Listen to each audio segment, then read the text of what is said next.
Welcome again to Brass Tacks, our video series on the toughest questions at the heart of putting ideas into action. I'm Nicola, founder of Up With Community, a practice for connecting in with your power to make change. With me today is Thomas-Breitfeld, co-director of the Building Movement Project. Sean, I am excited to talk to you about our question about how to build better pipelines for leadership in our movement. But before we get into that question, tell us a little bit more about what you're up to in the world. Sure. So I'm co-director of the Building Movement Project, and BMP is a national project. Actually, our original name was Building Movement into the Nonprofit Sector. Longer, but in a way more descriptive, right? And so our founder, who's my co-director, Frances Kunreuter, I think what she was looking to do when she founded the project was essentially build movement capacity for nonprofit organizations and support the potential for nonprofits to be good partners in making our world a better place and doing social change. And so we have three main areas of focus that have existed since we were founded almost 20 years ago. One is looking at how and proving the case that direct service agencies can do social change work, that they can engage their clients or their constituents in ways that build their own sense of power and their voice to advocate for themselves and their communities. And then also power in the organizations. Then we've also, from the beginning, looked at leadership, and particularly the leadership structures that our organizations have embraced. And I think the particular critique was that many nonprofit organizations were embracing corporate models of management and corporate models of leadership that were didn't really fit and were much more likely often based in notions of leadership that are particularly masculine and white and sort of this model of a heroic leader. And so wanting to shift some of those dynamics, and so where we're focused right now is on what we're calling the racial leadership gap and addressing the barriers that prevent people from color from having opportunity to move into top leadership roles, since we already know that people of color have a higher degree of aspiration often than their white peers. And then the third bucket has been movement building, looking at how organizations collaborate, how they work together across lines of difference, issue area, organizing approaches to have bigger impact together than they could on their own. So that's a little bit BMP. Well, I love it, and I learned so much from the reports and the data and the perspectives that you share on the line.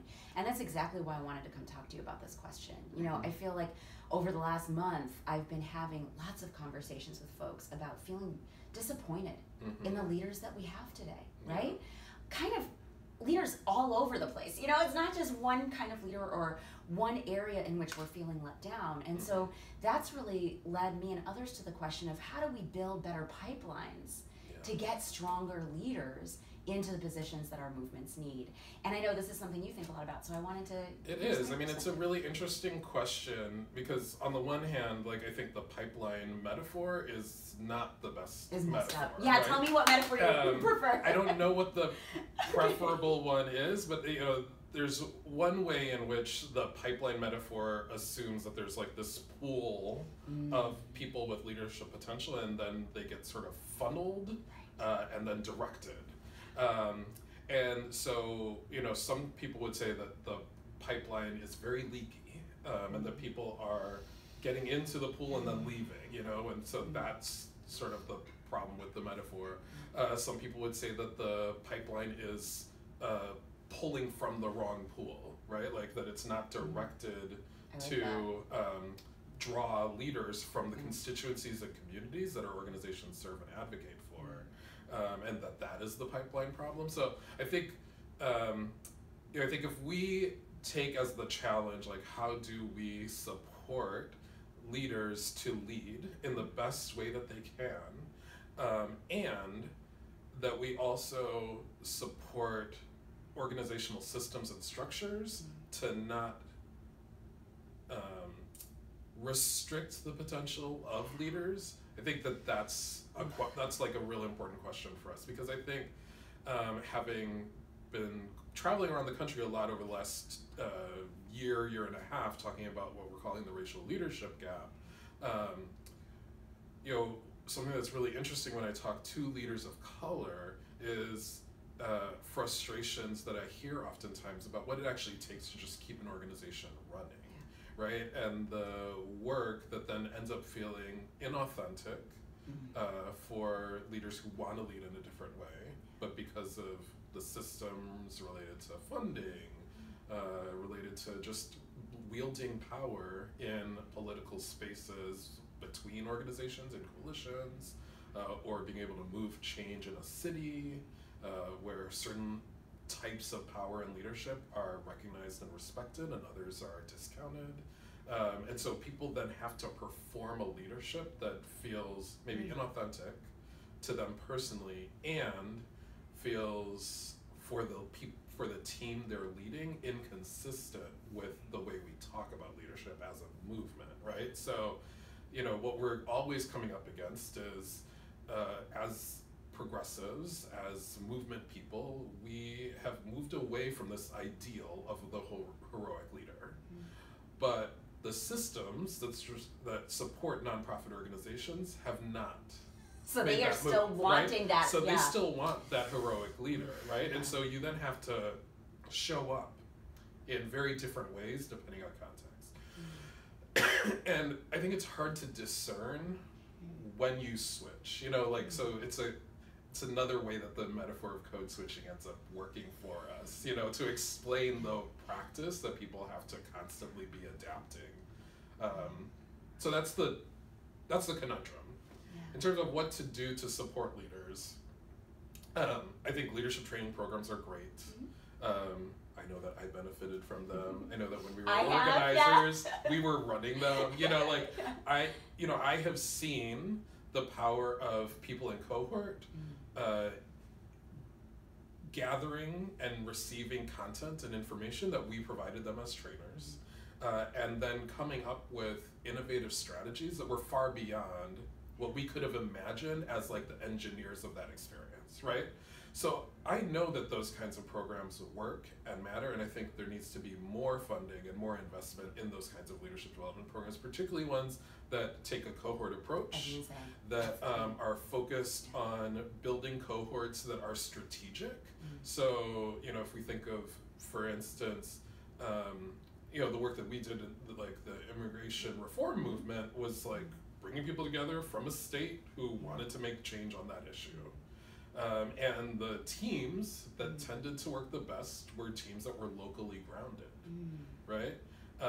And so that's fundamentally about organizing. It's taking an organizing approach to how we think about structuring leadership development programs. At the same time, it's really important for people to be connected across issues, because you can't only lead in a silo. Well, you can, but it's not particularly effective, right? And so, but that's a different skill, right? How does a leader effectively translate their concerns and issues reflecting the community that they're from, and find common ground with people either from a different community, from a different part of the country, who care most about a different issue. And so I think that's often what's fascinating, is the bridging, the practice as a leader of being able to bridge those differences. I think that's what we have to figure out how to develop. And, you know, it's one of those things where we know it when we see it, and we don't yet know how to cultivate it. But knowing it when we see it is a helpful starting point.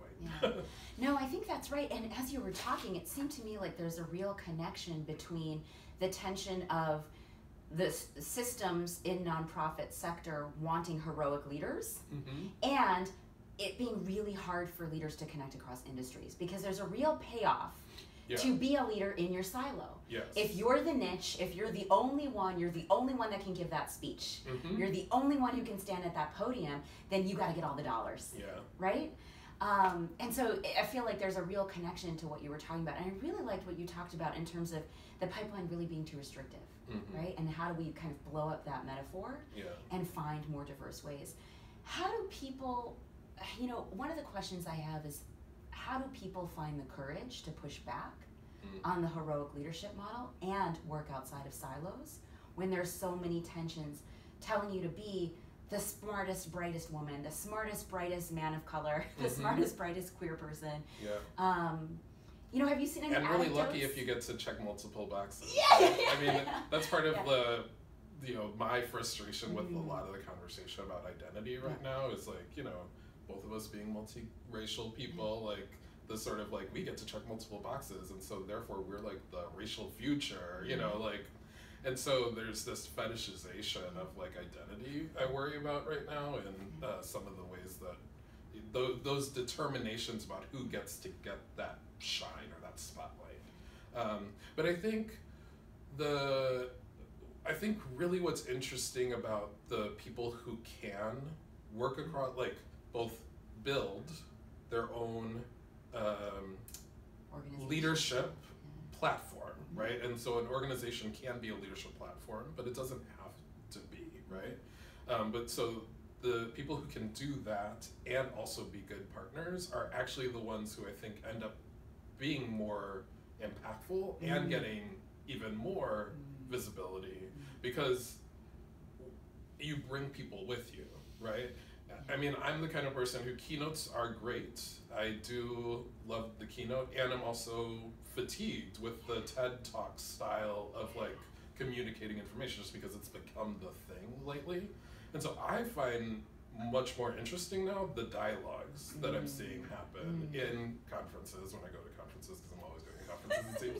But you know, I think that is actually more interesting, and how do we, how can that maybe become a sort of way of normalizing for the power brokers in the industry, because the nonprofit sector is an industry, that you actually get to better insights, better conversation, better solutions, better and more powerful movements, when the focus is on knitting together, as opposed to just shining the spotlight on one person or one organization.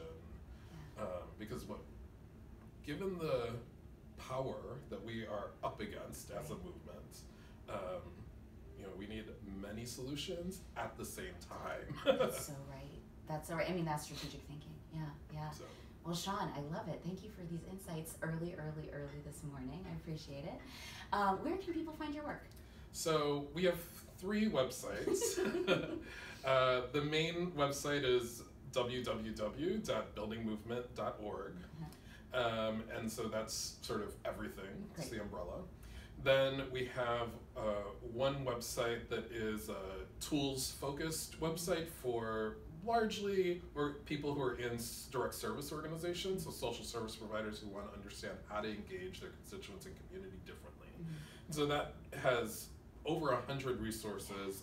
Many of them are things that we've developed or had a hand in, but many more are from other organizations. And so it's curated, and it's really well organized, and it's a lot of rich content. So that's tools2engage.org. The 2 is the number 2. Okay, cool. And then the other website is for the Race to Lead project, focused on the racial leadership gap, and there you can find some like little visuals of some of the data, and then all of the reports that we've done so far. There are 4 out there, and that's race2lead.org. That's awesome. We'll put all the URLs into the comments. Thank you. But I love these websites, so I highly recommend checking them out. And if you want to check out more Brass Tacks videos, go to upwithcommunity.org. And if you want monthly inspiration in your inbox, sign up for our letters at upwithcommunity.org. Thanks, Sean. Thank you.